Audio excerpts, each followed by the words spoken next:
Patuloy na binabantayan ng PHIVOLCS ang Bulkang Taal at Canlaon. Kahapon nakapagtala ng pagtaas ng real-time seismic energy measurement sa Taal Volcano.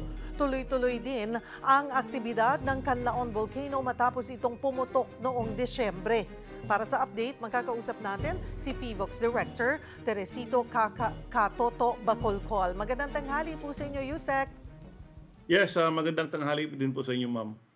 Sir, kumusta po ang monitoring natin dito nga po sa Bulkang Taal sa magdamag matapos maitala itong real-time seismic energy measurement? Okay, so sa nakalipas na 24 oras, nakapagtala tayo ng 6 na volcanic earthquakes at isang phreatomagmatic eruption. Tumagal itong phreatomagmatic eruption ng 3 minuto at ang taas ng plume ay umabot ng 600 meters. Nakapagtala din tayo kahapon ng sulfur dioxide na umabot ng 4,188 tons per day. Yung pong sinasabing real-time seismic energy measurement, ano po ba yun? Ang RSAM o ang real-time seismic amplitude measurement, sumusukat ito sa kabuuang lakas ng mga pagyanig o seismic activity ng volcano for a certain period of time. So for Taal Volcano, we noticed an increase of its RSAM. Ang pagtaas ng RSAM ay dahil sa posibleng pagbabara ng gas pathways sa bulkan. So kapag nabarahan ang conduit, naipon ang pressure sa loob, kaya lumalakas ang pagyanig habang sinusubukan ng bulkan na i-release ang mga trapped gases. At dahil sa pressurization, pwedeng magkaroon ng phreatic or phreatomagmatic eruption na nangyari nga kagabi, mga 6 na oras bago na after namin na i-release yung aming advisory about possible phreatic or phreatomagmatic eruption sa Taal Volcano. Normal po ba yon, Yusek, sa alert level 1, yung pagtaas ng real-time seismic energy measurement mula po sa Bulkang Taal? Normal lamang ito sa ilalim ng alert level 1. Ibig sabihin ng alert level 1, may low level of unrest ang bulkan. Ang pagtaas ng RSAM ay nagpapakita lamang ng patuloy na activity ng volcano under alert level 1. Pero ito po ba'y pagbabadya na posibleng itaas po ito sa alert level 2? Ito po ba isa sa mga senyales? Hindi naman. Sa ngayon, maintain pa rin natin yung alert level 1. Hindi pa naman natin kailangang itaas ang alert level.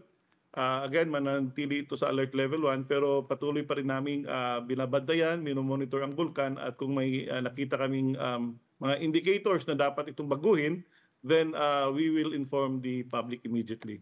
Kumustahin na rin po namin, Yusek, yung aktibidad naman ng Canlaon Volcano. Ano po ang So update? sa ngayon, nananatili ang Canlaon Volcano under alert level 3.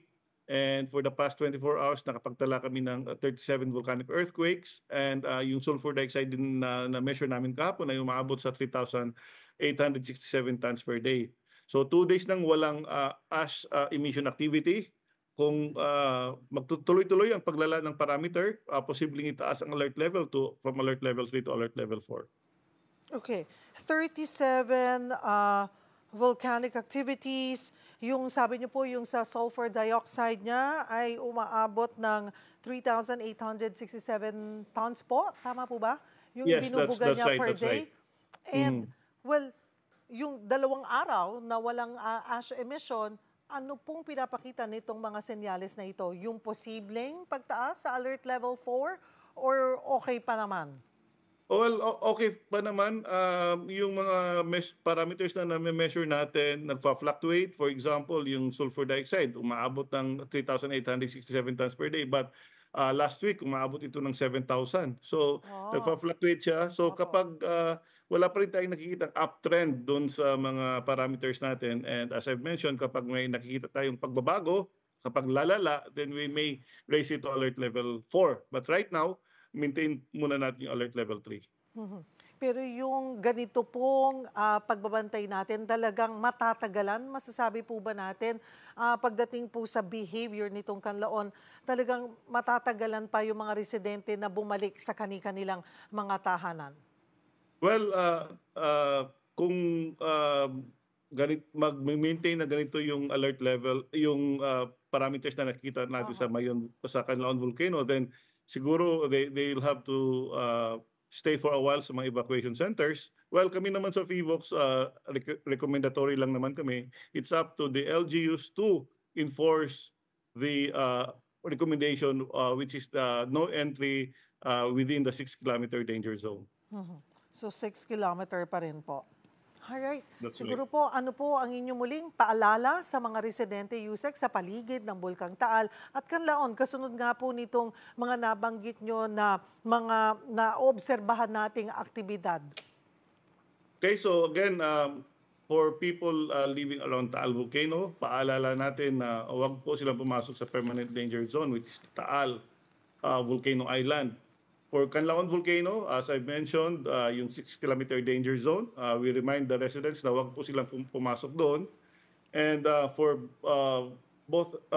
the residents for both volcanoes, maging mapagmatyag and sundin ang payo ng kanilang mga LGUs and pati na rin sa sundin din yung mga advisories na nanggaling po sa aming opisina. Maraming pong salamat, FIVOX Director Katoto Bacolcol. Magandang tanghali po.